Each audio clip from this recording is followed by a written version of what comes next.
is this beautiful edge design featuring 2 layers of ruffle, so when you look at it from both sides, it looks the same, adding a lot of texture to the work. On this video, I'll teach you how to do the close fan ruffle edge. I'll be using a 4mm hook and some cotton yarn size 4. Okay, so for this design, you're going to start with a foundation chain of any number of chains, plus 1 for the base chain. In my case, I have 13 chains. We're going to begin with row 1. For row 1, you're going to skip 2 chains.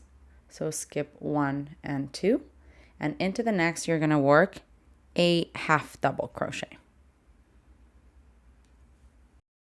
That chain 2 that you skipped, by the way, counts as a half double crochet. And this row is simple. You just want to do 1 half double crochet into each chain all the way to the end. So do 1 half double crochet all the way down, and I'll see you when you're done. Okay, this here is the end of row 1.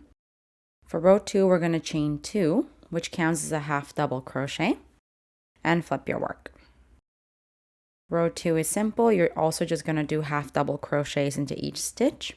So skip the first one because those 2 chains that you have counts as a stitch. Skip the first one, into the next, do a half double crochet. And now do 1 half double crochet into each stitch all the way to the end.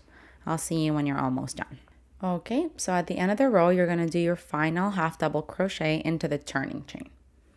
So yarn over, go on top of the turning chain, and do your final half double crochet.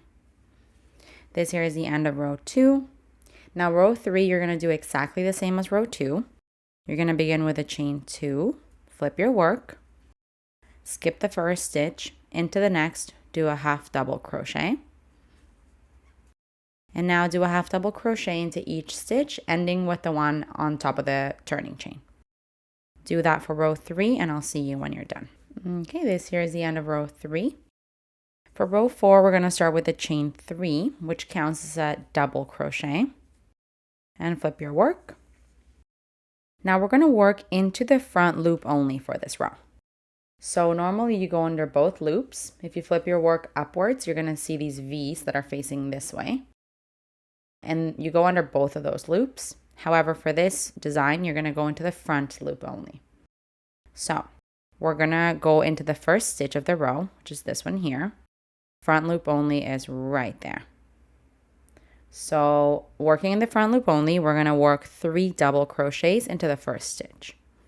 Yarn over, go only into the front loop, and work a double crochet here. That's 1, and then do that again. Now you can clearly see the loop because it's kind of being pulled. So just around that loop, 2 more double crochets for a total of 3 double crochets there. Now for the repeat, all we're going to do is do 4 double crochets into the front loop only of each stitch. So yarn over, next stitch into the front loop only, do 4 double crochets. That is 1, 2, 3, and 4. And this is what you're going to do into each stitch all the way down. You're going to work 4 double crochets in the front loop only. The very end, you're going to be working it into the chain. So I'll meet you at the end to show you that part. Okay, I'm almost at the end of the row here. You'll notice that you have a big ruffle now. So when you get to the end of the row, I have 1 stitch left. The turning chain has kind of hidden.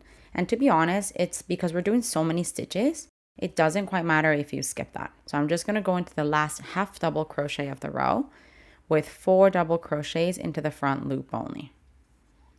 So that's 1, 2, 3, and 4. Okay, this here is the end of row 4. And because you worked in the front loop only for this row, your back loop is now exposed. So let me flip this over, and you'll see these horizontal threads that are now exposed. So right over here would be the back loop of the stitch that you worked into. And that's where we're going to work for the next row. Row 5 is going to be worked into essentially what was the back loop of the stitch on the previous row, which for row 5 is going to be your front loop. So this is the end of row 4 here. For row 5, we're going to flip our work and start those 4 double crochets into the back loop of the stitch. So yarn over, go into the very first one, which again is now exposed, so it's a little bit easier to see, and complete 4 double crochets here. So that's 1, 2, 3, and 4. And we're going to be doing this into each back loop, which again in this case looks like the front, but find those horizontal threads. Make sure you go into each one of them with 4 double crochets. And that's going to give you this like second layer of ruffle, and it's going to make it look a lot more textured. So I'm going to do 4 double crochets into those loops all the way to the end, and then I'll show you what this looks like. Okay, I'm almost done here, but look how cool this is.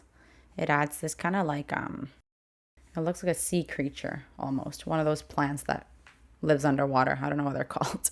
A coral, maybe? Anyways, and now I'm going to do my very last repeat of 4 double crochets into the last stitch here. So we'll just finish it up together. That is 1.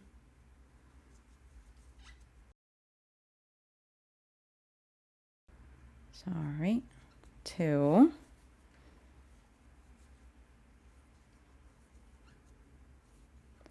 3, and 4.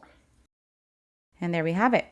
This is what it looks like from the bottom, and then from the front you're just going to see these big beautiful ruffles on both sides of your work. Now you can go ahead and cut off your yarn and thread your ends through. Okay, this one is so cool, you guys. It kind of creates this open bottom here that's very ruffly, but you get 2 layers of them. So it looks the exact same on both sides. And if you look at it from below, it's this like cool wavy thing. Very unique. Hey, while you're at it, why don't you just subscribe to my channel? Just do it. Just do it.